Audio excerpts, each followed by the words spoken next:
Assalamualaikum warahmatullahi wabarakatuh. Selamat berjumpa kembali dengan saya Trasa Agustian. Pada kesempatan kali ini kita akan berbagi tentang materi kuliah pengenalan aplikasi komputer, dimana pada kesempatan ini tema utama kita adalah pengetahuan dasar komputer. Baik, sebelum dilanjutkan, langkah baiknya saya coba memperkenalkan diri terlebih dahulu, di mana nama saya Trasa Agustian. Aktivitas saya sehari-hari saya mengajar di SMK Negeri 3 Linggabuana Purwakarta.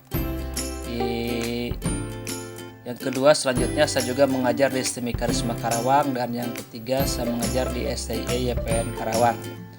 Ini adalah beberapa media sosial yang bisa dimanfaatkan sebagai ajang silaturahmi kita, termasuk nomor WhatsApp saya apabila nanti ada beberapa hal yang akan dikomunikasikan antara teman-teman mahasiswa dengan saya.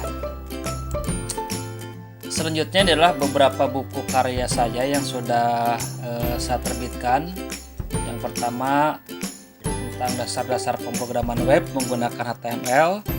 Yang kedua, buku mudah dan praktis memahami formula dan fungsi pada Microsoft Excel. Dan yang ketiga adalah buku simulasi dan komunikasi digital. Itu adalah beberapa buku. Apabila kalian berminat, mungkin kalian bisa nanti mengontak saya untuk memesan buku tersebut. Baik, rekan-rekan mahasiswa, pada kesempatan kali ini ada beberapa materi yang akan disampaikan. Idealnya materi kita itu adalah materi yang harus dipraktekkan. Tapi kalau memang tidak memungkinkan dengan kondisi sekarang, minimal secara teoritis saya menyampaikan terlebih dahulu. Selanjutnya nanti kalian bisa mempraktekannya sendiri di rumahnya masing-masing. Nah, yang pertama untuk materi teori diantaranya mengenai pengenalan komputer. Yang kedua tentang software aplikasi. Nah, untuk praktikum di sini diharapkan setelah kalian mempelajari mata kuliah ini, setidaknya bisa mengenal, syukur-syukur menguasai materi Microsoft Word, Microsoft Excel, Microsoft PowerPoint, dan terakhir Microsoft Access. Kalaupun tidak sampai paham, minimal mengenal beberapa perangkat lunak yang tadi saya sebutkan terlebih dahulu. Baik, kita melangkah ke materi pertama, yaitu tentang definisi komputer. Dimana di sini definisi komputer itu apa? Nah, yang pertama bisa dikatakan sebagai alat elektronik. Kedua, dapat menerima masukan input data. Selanjutnya dapat mengolah data atau memproses. Selanjutnya dapat memberikan atau menghasilkan informasi. Terus menggunakan suatu program yang tersimpan di memori komputer atau storage program. Selanjutnya dapat menyimpan program dan hasil pengolahan. Dan terakhir bekerja secara otomatis.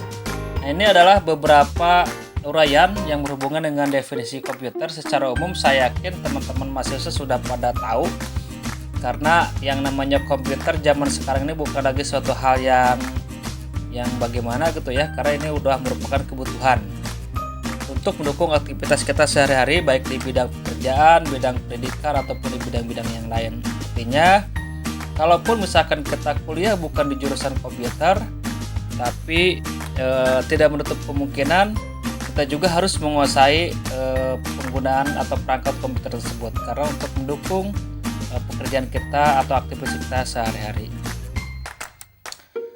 Oke, selanjutnya di dalam komputer kita mengenal yang namanya elemen sistem komputer.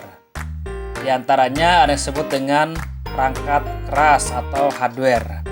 Nah, perangkat keras itu apa? Perangkat keras itu adalah benda yang bisa kita lihat dan bisa kita pegang.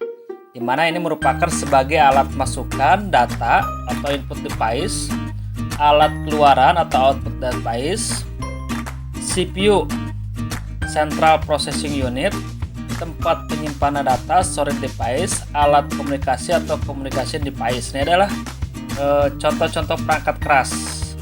Ya, mungkin dan saya yakin Anda sudah pernah melihat dan menggunakannya, baik itu di tempat kerja maupun di perkuliahan. Yang kedua disebut dengan perangkat lunak atau software. Dan perangkat lunak ini seperti yang kita ketahui banyak sekali macamnya. Di antaranya contohnya seperti halnya Microsoft Windows, Microsoft Word, Microsoft Office, dan perangkat lunak lain yang sekarang sudah makin canggih, di mana perkembangan perangkat lunak sangat lebih cepat dibanding perkembangan perangkat keras.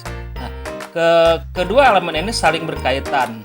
Karena apa? Kalau misalkan perangkat lunaknya tinggi, perangkat kerasnya juga harus tinggi, atau begitu juga sebaliknya.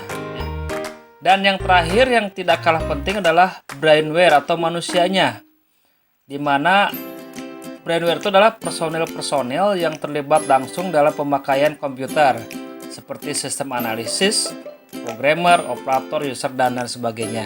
Artinya, sebagus apapun perangkat keras, sebagus apapun perangkat lunak, kalau brainware-nya atau manusianya tidak bisa mengikuti perkembangan teknologi tersebut, maka hasilnya tidak akan maksimal.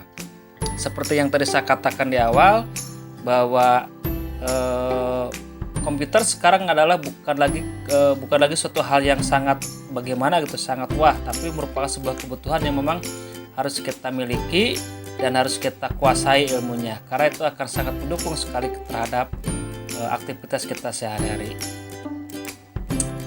Nah, selanjutnya di sini saya akan sekilas jelaskan tentang jenis dari software atau perangkat lunak.